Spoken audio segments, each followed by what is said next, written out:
Saudara pendengar di segenap penjuru tanah air, selamat bergabung dengan Lumen Indonesia. Lumen Indonesia siap melayani Anda setiap hari. Saudara terkasih, marilah kita bersatu dalam Tuhan kita Yesus Kristus yang tidak berubah dahulu, sekarang, dan selama-lamanya. Allah Sang Maha Rahim mengasihi dan menerima sebagaimana adanya kita. Allah Bapa kita di surga senantiasa bersedia menolong, menghibur, dan meneguhkan kita dalam menghadapi segala permasalahan hidup sehari-hari.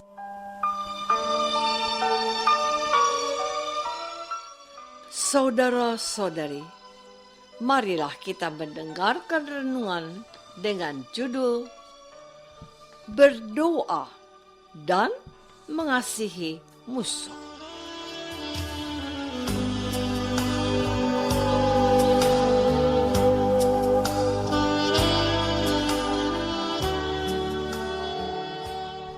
Yang berdasarkan pada Injil Matius bab 5 ayat 43 dan 44.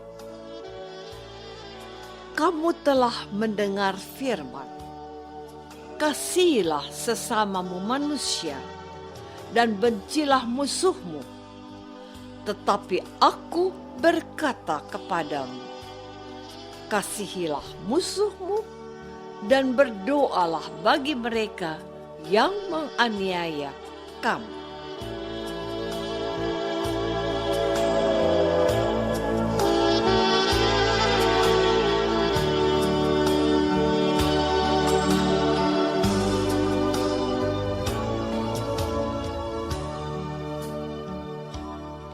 Dalam nama Bapa dan Putra dan Roh Kudus. Amin.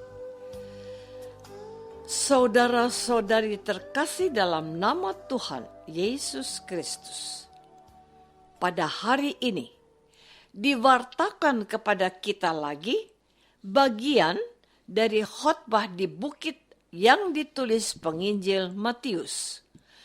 Kepada para pengikutnya, Tuhan Yesus mengingatkan mereka kepada pengetahuan yang telah mereka miliki. Dalam kitab Taurat peninggalan Nabi Musa, yaitu dalam kitab Imamat bab 19, Tuhan Yesus mengingatkan pesan utamanya. Kasihilah sesamamu manusia dan bencilah musuhmu. Bagi orang Yahudi sesama adalah mereka yang sedarah dan sebangsa. Orang bukan Yahudi bukanlah sesama bagi mereka. Perlakuan yang tidak adil janganlah mereka perbuat untuk saudara mereka yang adalah sesamanya. Tetapi kepada mereka yang bukan kaumnya, mereka boleh membenci. Tetapi pada hari ini, kita mendengar perintah Tuhan Yesus kepada mereka. Dan untuk kita yang telah percaya kepadanya, aku berkata kepadamu, kasihilah musuhmu dan berdoalah bagi mereka yang menganiaya kamu. Saudara-saudari terkasih, ini adalah ajaran baru yang dikatakan oleh Yesus kepada orang-orang Yahudi yang telah memutuskan menjadi pengikutnya. Mereka harus menata kembali dan mengubah mindset mereka tentang sesamanya. Mereka tidak boleh membeda-bedakan orang yang satu dari orang lain. Apalagi karena alasan mereka itu bukan sesamanya. Menurut pemahaman sempit mereka, mindset baru itu menemukan jawabannya pada penjelasan yang disampaikan oleh Yesus sebagai dasarnya. Karena dengan demikianlah kamu menjadi anak-anak Bapa yang di sorga. yang menerbitkan matahari bagi orang yang jahat dan orang yang baik, dan menurunkan hujan bagi orang benar dan orang yang tidak benar. Apabila kamu mengasihi orang yang mengasihi kamu, apakah upahmu? Bukankah pemungut cukai juga, yaitu orang yang digolongkan para pendosa, juga berbuat demikian? Dan apabila kamu hanya memberi salam kepada saudara-saudaramu saja, apakah lebihnya daripada perbuatan orang lain?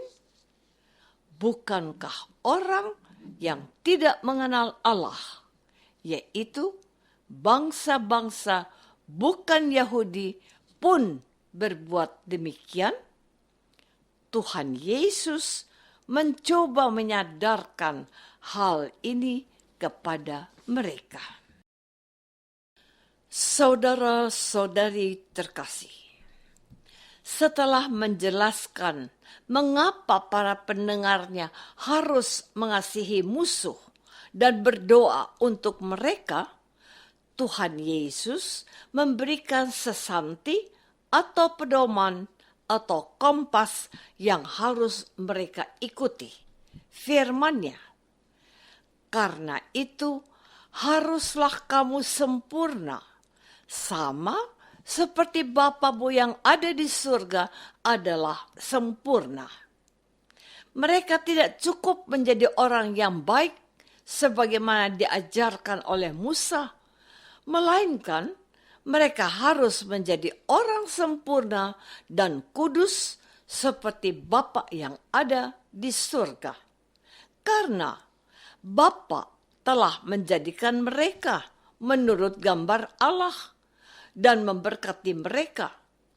Inilah panggilan mulia yang sangat ditegaskan oleh Gereja Katolik sampai hari ini.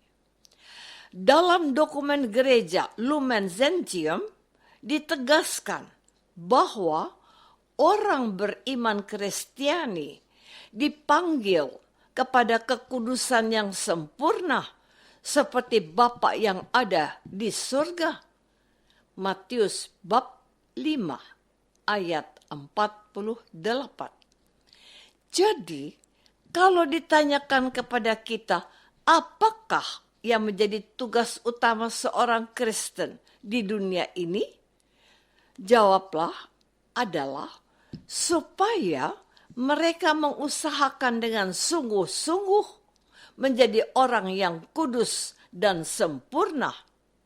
Seperti apa? Seperti Bapa yang di surga. Tuhan Yesus menegaskan kepada para pengikut barunya yang berasal dari kalangan Yahudi untuk mengusahakan cara hidup yang lebih baik dari para pemungut cukai dan orang yang tidak mengenal Allah.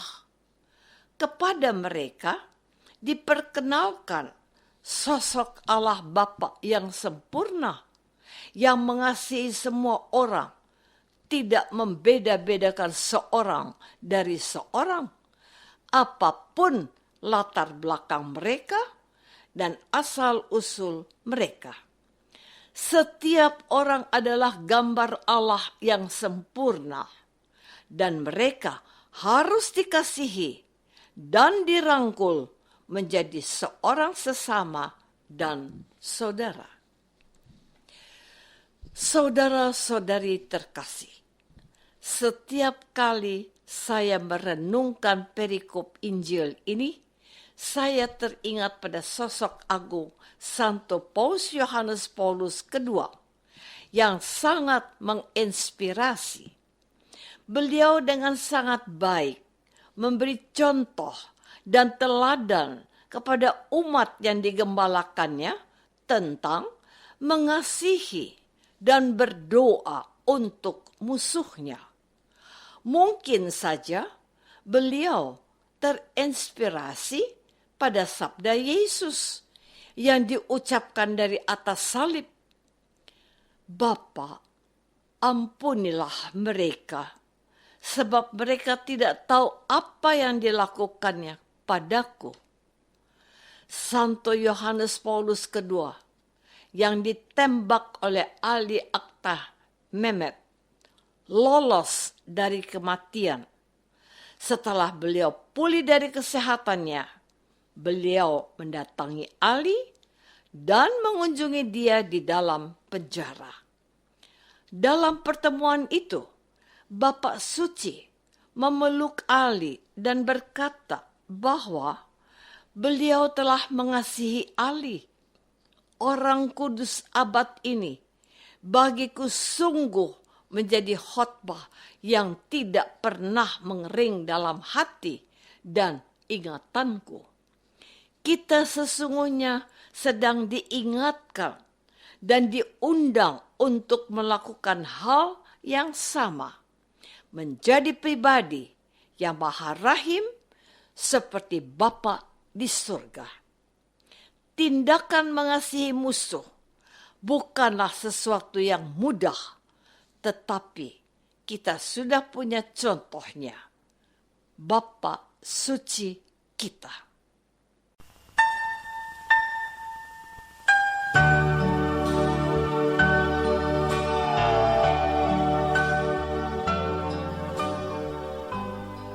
Saudara terkasih, marilah kita masuk dalam saat hening sejenak untuk meresapkan renungan yang baru saja kita dengar bersama dalam kehidupan iman kita masing-masing.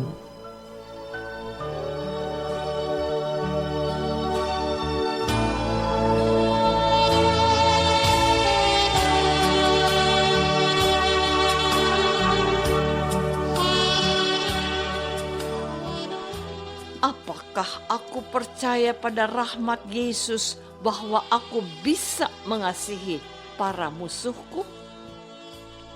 Marilah kita berdoa. Bapa yang maha baik, kami menyadari bahwa dengan memutuskan mengikuti Yesus, kami dipanggil untuk meneladani kekudusan-Mu. Bantulah kami untuk bisa menjadi sempurna karena mengasihi semua orang demi Kristus Tuhan kami. Amin. Semoga kita semua selalu dinaungi dan dibimbing oleh berkat Allah yang Maha Kuasa.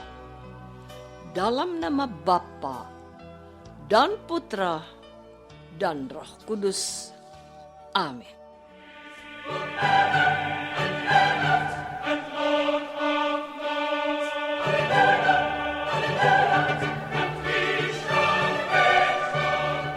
Dengan penuh kasih dan sukacita, Lumen Indonesia mengundang saudara-saudara seiman di segenap penjuru tanah air.